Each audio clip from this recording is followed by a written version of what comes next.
I have a few quotes of you about King Crimson. I would like to talk a little bit about him. The first quote is already, I think, dating from the period of the first King Crimson. You said that a fundamental aim of King Crimson was, at least then, to organize anarchy, use the latent power of chaos, and to allow the varying influences to interact and to find their own equilibrium. Well, the words of a young man, an intense young man, who would appear to be more concerned with process than product. And also clearly something in there would seem to be musically aiming towards improvisation. Although that group didn't hardly improvise. Oh no, the 1969 band improvised a lot. On stage? Yes. Oh yes. Oh yes.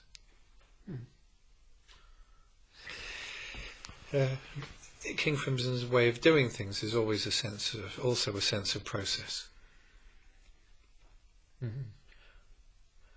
So if I compare King Crimson 1 with King Crimson 3 and say that one of the difference between these two groups is that the last one improvises more, then you would disagree with me.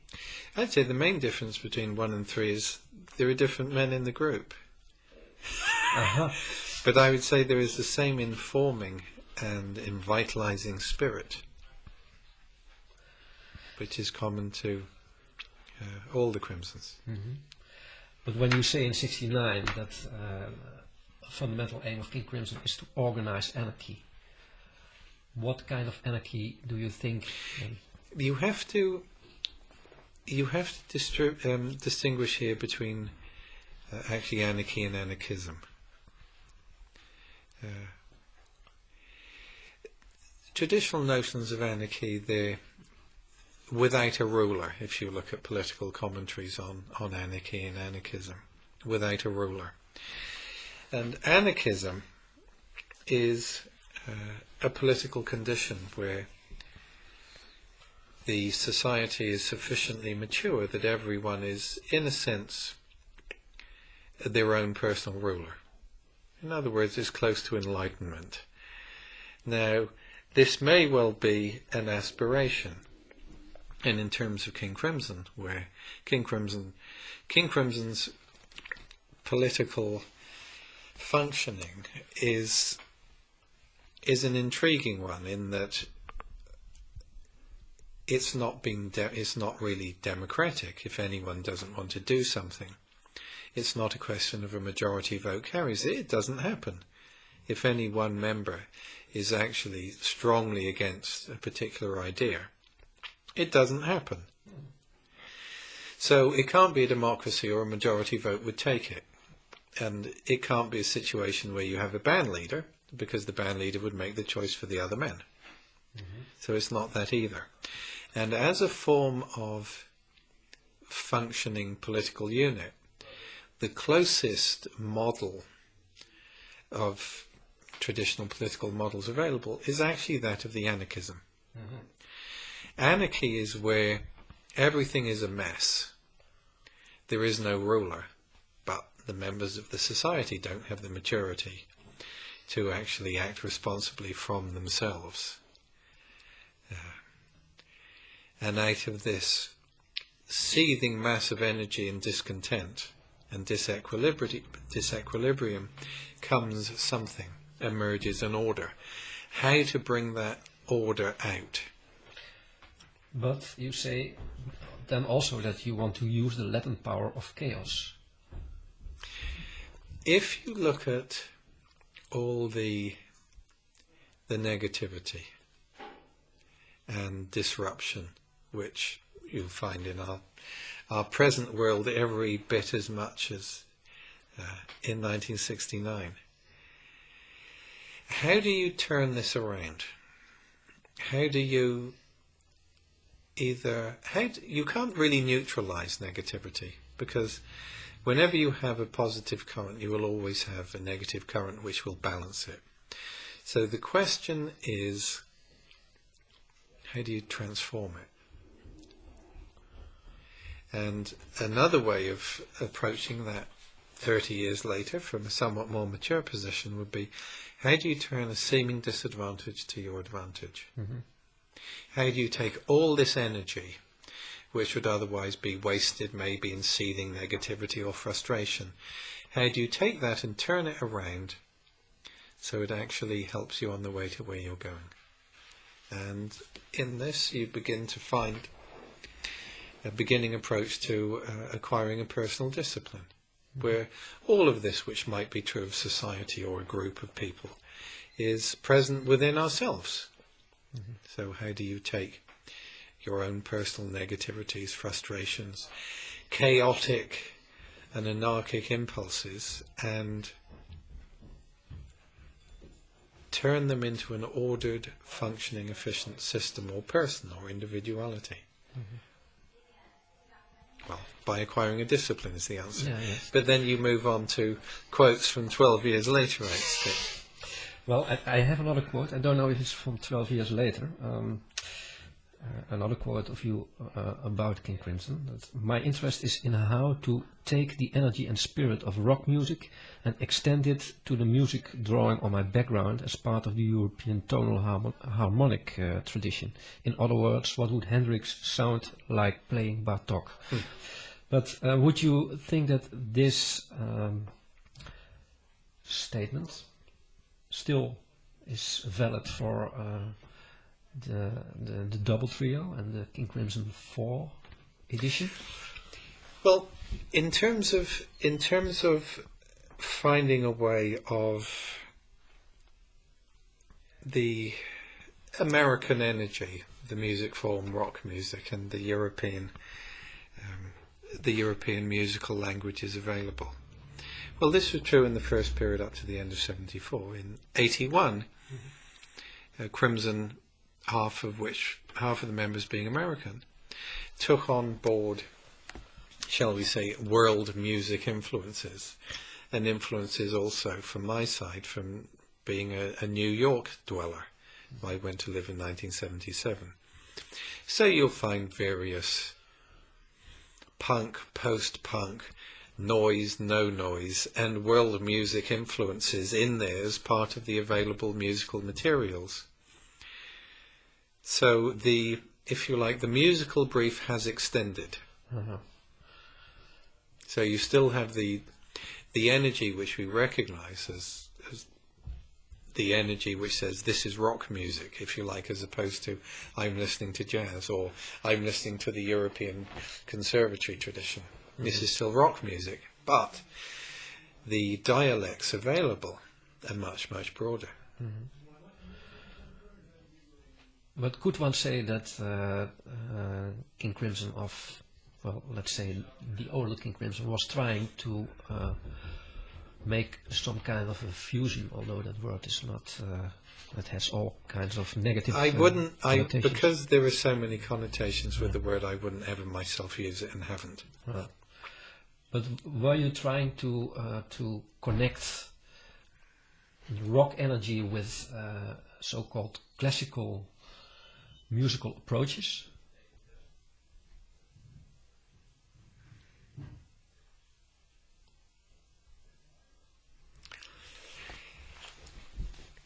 If you quote me again, you'll actually have a better quote in terms of what I have to say. In 1968-69, blues were very popular in England. And the vocabulary was not sufficiently developed for me to convince me. Mm-hmm. Like, here's a chord which to me is a great rock and roll chord. Bang! The opening chord of Lark Songs Part 2. Yo! Well, I'm not going to find that chord listening to blues records, which is no criticism of blues records. The feeling stunning. Authentic musical tradition, no criticism. But for me as a player, I required something more. So I went looking. And you won't hear the rhythmical approach which is present in Larkstart in Aspect Part 2. No, although probably you will hear it in Eastern European folk music, Okay, yeah. which once again is part of the European tradition. And through Bartok, you have access to that, whether you like it or not. Yes.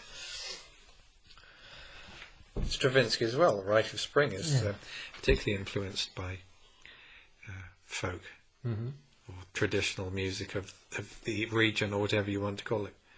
But I mean, when you then were developing, it's not a correct word here, but when you were trying to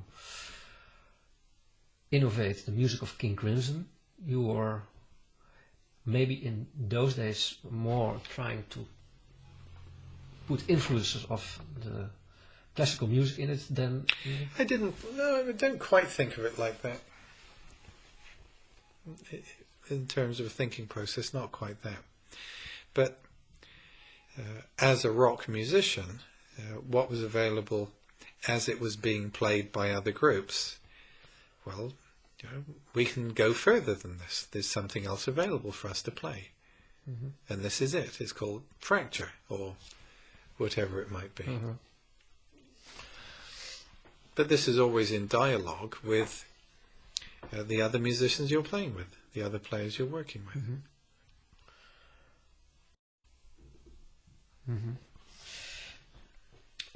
Another quote, and it's more a quote about you and about Brian Eno and David Bowie after you have worked with them. As you said, we, and that's referring to Eno, Bowie and yourself, we tend to work towards cerebration and bodily involvement rather than the exposure of one's feelings. Would you say that in one way or another the music of King Crimson is cerebral? I'd say it's visceral. And there's an immense amount of passion in there too. Yes, because you... But it's not a sentimental language. So you... If I would say that King Crimson tried not to be focused on emotions and on... No, it's not a question of what we're trying not to focus on. It's a question of what we are focusing on. I don't define myself negatively in that way. Yes. But... for example, if you wanted, what is the aim of King Crimson in 3 words, I say it's to be true. If you go back to 1969, I put it quicker now. As you get older, you have less energy to waste, so you become more concise. I'd say the aim was to be true. There you are, 3 syllables. Now, I would not define that as our aim was not to be dishonest or obtuse. I'd put it in the positive mode. Yes, okay. And many... Crimson is the outcome of all the musicians that are playing in it, which doesn't necessarily mean that my view is triumphant or determining. And the quote which Tony Levin quite enjoys came about in the Vroom recording rehearsals, where I said that presenting material to the group was like handing your children over to be abused, because here is shall we say, the genesis of a piece, or the kernel of the piece, which is being presented, and the person presenting it has a good sense of its spirit and how it might develop, and it gets trampled on. The kernel of it completely missed by 1, 2 or others playing it, and turned around, and it becomes something very differently to that which is intended. Does it bother you? Yes, it's always been extremely painful. If you handed your children over to a child abuser's, it would not be an enjoyable process. So yes, it's always been very difficult. It's a very radical comparison. Yes, Here is a child, which I love, and can see it, devise for it a strong and healthy upbringing, and I pass it over to people who, not recognising this child, bang it about. Send it to other schools, other parts of the place to live in, utterly missing its point and focus. And then at the end of the period, that's what it is. And my experience of that process of almost inexpressible levels of pain.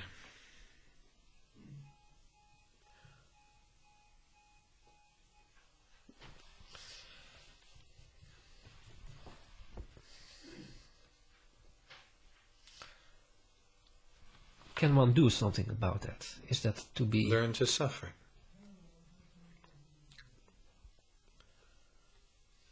Turn it to your advantage. And this is what you would call necessary suffering.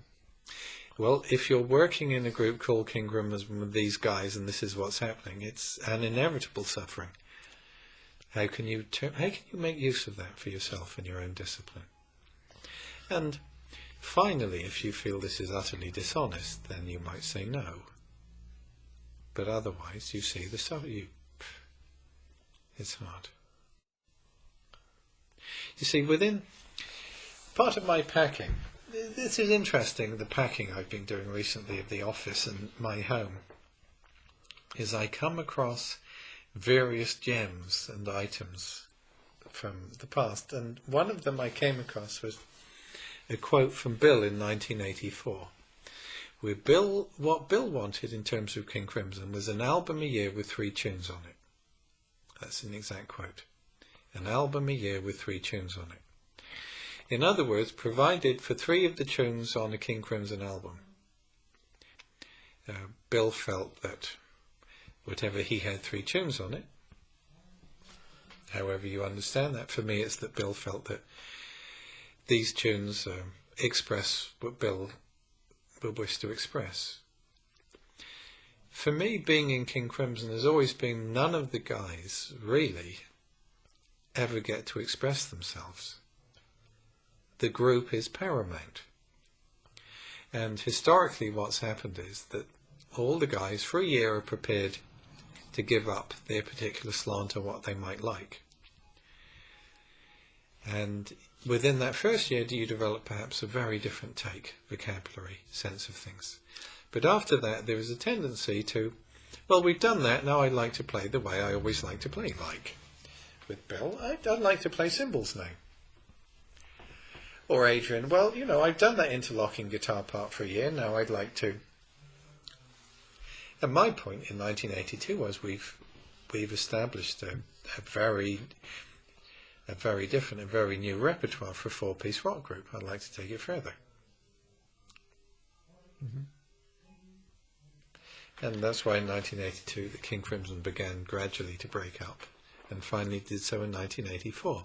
Now, for me, if you said to me, is my idea of what I'd like from King Crimson recording an album a year and 3 tunes on it, it would be no. It would be an album whenever it's ready with that music on it, every bit of which is true, whether I like it or not. In other words, what Robert as a guitar player feels is his best playing, or what he would like to play, is an irrelevancy to the demands of the music. And the music is determined as being true to that group. So it's utterly impersonal. And because the aims and the standards are very high, it's very, very hard. Which is why traditionally, after a period of time, King Crimson ceases to exist. Yes. People go off and have their own solo career where they can express on their 1 album a year as many tunes as they like. Yes. Because in King Crimson you can't say, I want 3 tunes on this album. What any of the members want is an irrelevancy. It's what's right for the group. But there has someone to determine, after the process, what is right. Well, within King Crimson that's never really been possible. Which is why things are always practically very difficult. For example, if you're mixing the album, and although maybe a member of the band has accepted that their role in the mixing can be a little divisive, and they undertake not to get in the way. Supposing then during that group mix, in fact, because it's their nature, they do get in the way. Well, what do? Do you break the group up while making that first album together? What do you do? Well, sometimes the engineer might walk out of the studio in anguish because all his work for the past day has been ruined in one careless sentence. And then you meet the next day after having wasted 2 days' work, and perhaps the guy who, although he undertook not to get in the way, did get in the way. Maybe he realised that, well, he did get in the way and today's a little more mellow about it.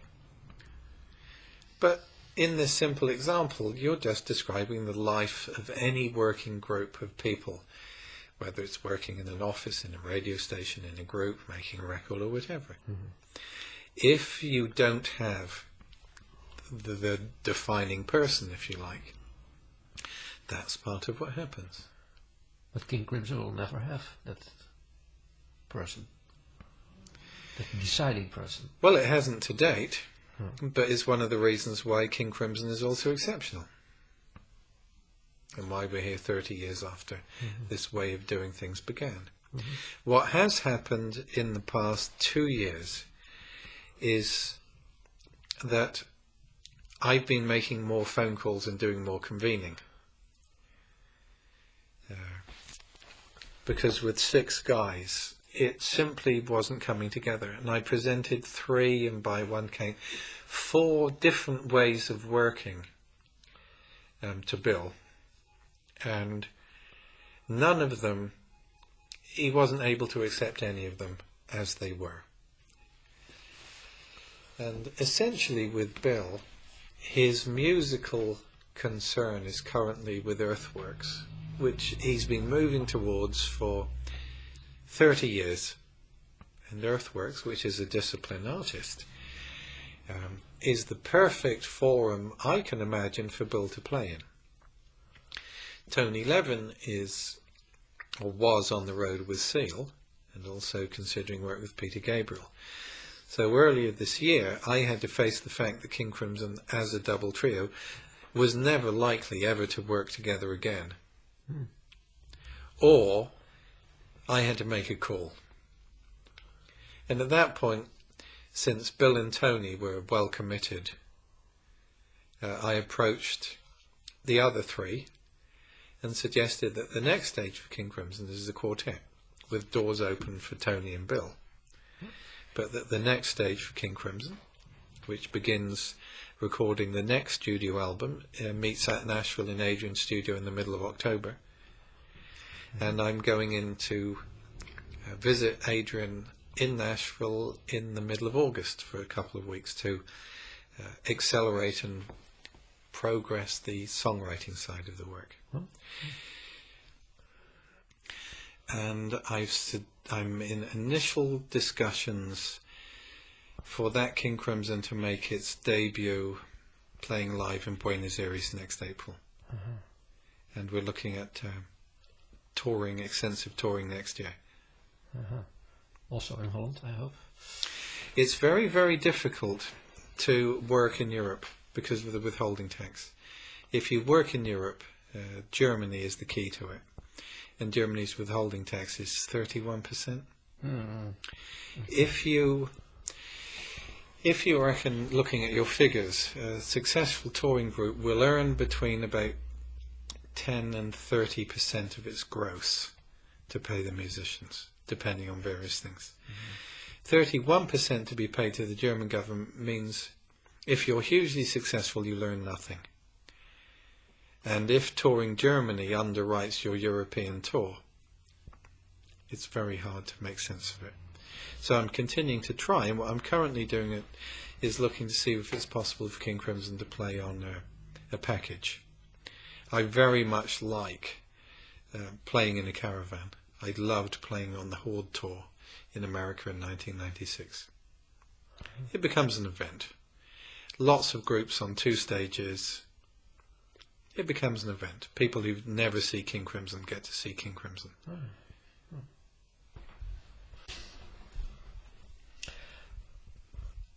I would like to talk about the period of your retreat, 74.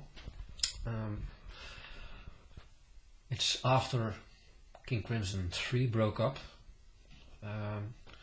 You decided to leave the music industry totally. Yes. Why?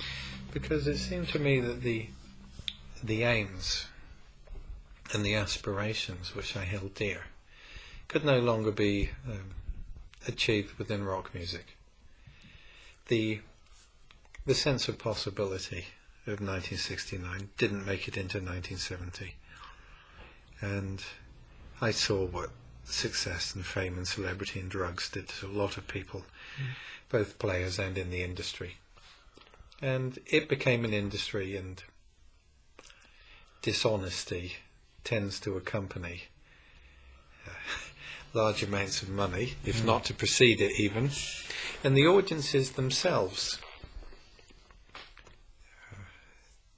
for me, were more concerned with, let me say, they were less concerned with the openness and sense of connection which I'd known in 1969. So if the life as a working musician is no longer educating me appropriately and isn't achieving its aims, then why continue to do it? Well, the answer is to make huge amounts of money and to be very, very famous. And if your interest in life is not either large amounts of money or fame, you have to say, well, what am I doing here? And the answer is, well, you're in the wrong place. What I was trying to achieve was that Ian MacDonald would replace me in King Crimson, so there was an original line of descent from the first King Crimson. But EG management said they were not prepared to have a King Crimson without me in it. So David Cross had left by then, and we'd just recorded Red. And I telephoned Bill and John and told them my feelings. Bill, I don't think, forgave me for many years. And reading a recent interview, and one of the good things about the net is you can read the views of the other members you work with that you probably would never actually discover from conversation. And Bill's version of the story was, Robert phoned me up and said, I don't want to be a dinosaur. And Bill's perspective now, many years later, was, and he was right. But at the time, Bill was distressed. John, according to a review I read, sent me in the press cuttings from Birmingham Post of a couple of months ago. John doesn't really understand now, any more than he did then, why I decided to leave. But, you know, John accepts that, hey, this is what it is, so there we are. And John went on to far greater levels of success within the music industry outside King Crimson. On a night you read a text by J.G. Bennett. It is, I believe, also one night before you start recording Red. Yes, the second inaugural address to the International Academy for Continuous Education, yeah. And you said it blew my head off. The top of my head blew off. The top of my head off. Yes. Why? What happened? What did you read in the text that... Well, this was clearly the education which is waiting for me. And King Crimson was just about to be the most successful, commercially successful group in Europe. It was just about to be exceptionally successful. Now, how could a young musician possibly throw away success like this? And bear in mind, in popular culture, if you're good, you're popular. If in popular culture you're not popular, it means you're not good.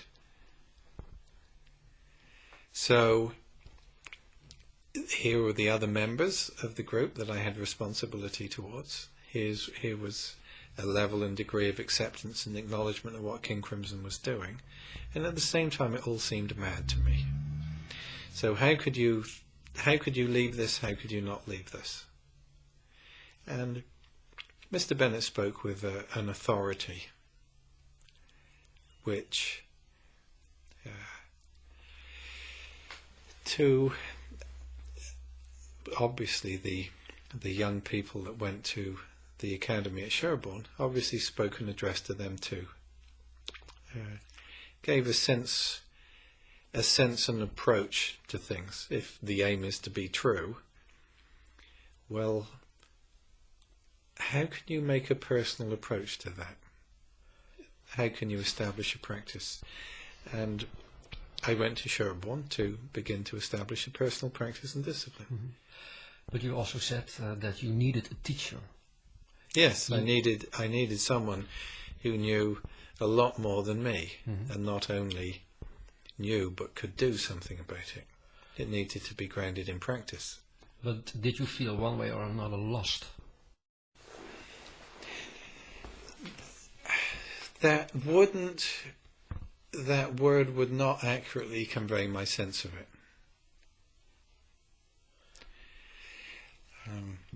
What I would say is that the situation from where I was standing seemed very mad. Loss isn't the word which just springs to mind. Alone in my viewpoint would be closer. Now, if a group's very, very successful, and it seems to you that the life of a touring musician is utter madness, mm-hmm. you might say to the road manager, but aren't things mad? And they say, no. You're successful. You're getting more successful. Why is this mad? This is what successful rock groups do. So you say to your manager, well, doesn't this strike you as an absurd life? And the manager says, no. This is a successful life. What they also don't say is, while the young musician is on the road, I'm taking care of their affairs very well. I'm taking really good care of business. So you're doing the right thing. So you might say to your agent who sends you out on the road, these ludicrous charades, you might say, well, isn't this madness? And they say, no. This is what you do. You're successful. You're touring. So you go to your record company and say, but isn't this sheer madness? And they say, no, you're selling records. So finally you say to the other guys in the group, isn't this madness? And they say, no, this is a successful group. So if this is your viewpoint, your experiences of being alone in your view. But do you think then that success is possible without having this kind of experiences? You would have to say, what is success? And if your aim is to be true, mm-hmm. then whatever leads you to serve the true is success. Mm-hmm. The question is, if this is the particular hand I'm served, how do I play the game? So this is process.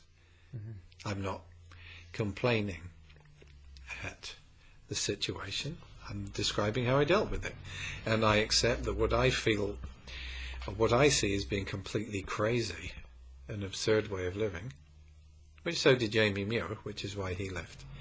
And went into a monastery. Yes, for 7 years. Yeah.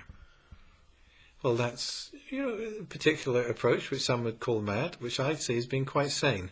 But that's another approach, and there we are. Mm-hmm. And because I felt that I had to pursue a more appropriate education for me, doesn't mean that what David Cross or Bill Bruford or John Wetton might wish to do is being mad either. David Cross actually had of his own initiative decided to leave, probably because he thought it was pretty crazy too. But if Bill and John, this was what they wished to continue doing, then that's fine by me. That's a different approach. What's good for them and me may be at this point different. Mm-hmm. So as not to prejudice their affairs by my personal decision was why I tried to get Ian involved. Mm-hmm. So King Crimson will continue, but without me. Again, about Mr. Bennett, you've read the text maybe I ask a totally totally impossible question, but are you able to say in a few sentences what it was that the way of living that Mr. Bennett suggests, what it is in that way of living that attracted you? I can put it in a sentence, but it wouldn't make any difference. Yeah, I don't think it would clarify anything. It's how to deal with the realm where the conditioned and the unconditioned meet. There you have it in a sentence, but what does it mean? You're no clearer now than before. Mm-hmm. So it's probably easier to use a musical analogy. It's like, what piece of music, when you listen to, when you hear, makes you realize that music can come from a place more real than life itself. To quote Mr. Bennett, for example. When you listen to that music and you feel as if this is why you were born, to listen to this music, well, another person would listen to the same music and not have the response. That's why you also say I don't recommend Mr. Bennett for anyone.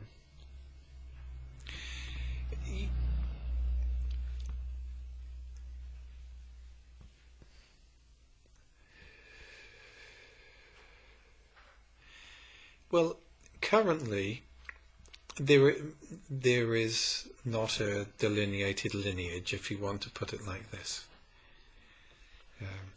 If you knew some of the people that Mr. Bennett worked with, that were involved, you could get to them fairly easily. Anthony Blake, for example, gives seminars in Baltimore in March, which is one approach. But that wouldn't necessarily be, if you like, what was presented by Mr. Bennett. That's Anthony Blake's work. Both of Mr. Bennett's sons are available for various pieces of work they take on. But you have to be able to recognize the person for you. That's part of it. Mm-hmm. And the person for one person is not the person for another. You have to be able to recognize what you need and who you need, and then act on your initiative to pursue it. Mm. If your eyes are not open, you won't see it. So your eyes obviously have to be open, and you obviously have to be looking. And if neither of those things are true, then you're not going to find it. And for that reason, it was also necessary that the group in which you went to live in and the method of living that group practiced. Is that the reason also that method of living had to be so hard, so intense, so terrible in several ways of looking at it? I mean, you always said it was physically cold, it was psychologically cold. 100 people on a few squares. 3 people went after it to an asylum. They went to the asylum, yes. So it must be, in one sense, horrible to live there. Must have been. Yes, it was not a pleasant experience. That's true. And that was necessary, you think, to be. It depends on the judge always, according to time, place, and person. These are the conditions.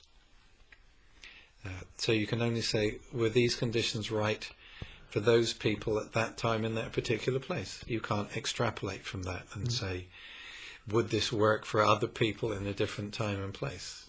I don't know. Mm-hmm. It would depend. It would depend on the person responsible for the course. Mm-hmm. And Cherbourg was an experiment. Yes. How do you look back on it now? Well, it was the foundation of my personal practice. If you said today to me, what is my practice, I'd say guitarcraft. Mm-hmm. And guitarcraft wouldn't have been possible without Sherborne Hayes. Why? Because without the foundation of a personal practice, which I began at Sherborne, there would be nothing available for personal practice within guitarcraft. Without the foundation of a practice, which I acquired at Sherborne, I wouldn't have been able to present the seminars in guitarcraft. But it was only in 1984, 85 that you felt the time is right now to start guitarcraft. The question then is, why give guitarcraft seminars in 1985? And the answer is because I was asked to. And I said no, and then I was asked again, and this time I said yes. Now, we've been speaking for an hour and 3/4, Beth, and I'm tired, and I need to go. Okay. So these questions are valuable, and I know you keep me here for the next 2 or 3 hours. Yes, that's also true, I'm afraid. So this is all you can handle for now, and please come back again at another occasion. You're asking me to write an autobiography on tape. Yeah? Yeah. You think so? Is it too... It's fine, but up until this point now, at this point I need to take a break. You have my focused attention for this period, and my thanks and gratitude for coming all this way. Terrible long journeys early in the morning. Yes, you could say that. Yes. So look, please come again, and this time perhaps we might begin a little later. You have the beginning information that you need. Good. Okay. Thank you. Thank you.